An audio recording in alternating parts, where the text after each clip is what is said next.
अस्सलाम वालेकुम। आज़ाद न्यूज़ के साथ मैं हूं बख्तावर। आपको अहम खबर से आगाह करें कि भारत ने पाकिस्तान से दरामद की जाने वाली तमाम मसनूआत पर टैक्स लगा दिया, लेकिन पाकिस्तानी नमक पर टैक्स नहीं लगा।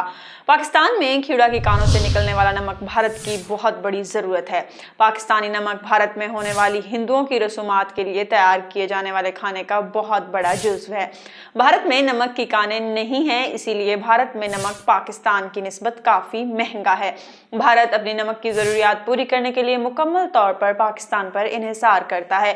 1947 में भारत ने पाकिस्तान के साथ एक मुआहदा किया था, जिसके मुताबिक पाकिस्तान भारत को अमन और जंग हर तरह के हालात में भारत को नमक फराहम करता रहेगा और इसकी तरसील बंद नहीं की जाएगी। ऐसे ही भारत ने पाकिस्तान के साथ मुआहदा किया था कि भारत पाकिस्तान का पानी बंद नहीं करेगा, लेकिन भारत ने डैम्स बनाकर पाकिस्तान का बहुत सा पानी रोक रखा है, लेकिन पाकिस्तान भारत को नमक फराहम कर रहा है। दिलचस्प बात यह है कि भारत खेड़ा की इस गुलाबी नमक की कानों का नमक दूसरे मुल्कों को अपनी मोहर के साथ भी बेच रहा है। पाकिस्तानी नमक भारत से होकर इसराइल जाता है, जहां से इसे पैक करके पूरी दुनिया में बेचा जाता है, जिससे भारत अरबों रुपए कमा रहा है, जबकि पाकिस्तान की नमक से आमदनी सिर्फ चंद करोड़ रुपए है।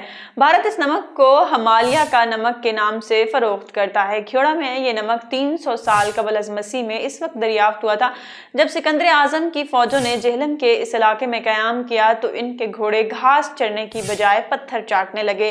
खेड़ा में जो गुलाबी नमक की कानें हैं वो दुनिया में सिर्फ पाकिस्तान ही में पाई जाती हैं। पाकिस्तान के अलावा गुलाबी नमक दुनिया में किसी जगह नहीं पाया जाता।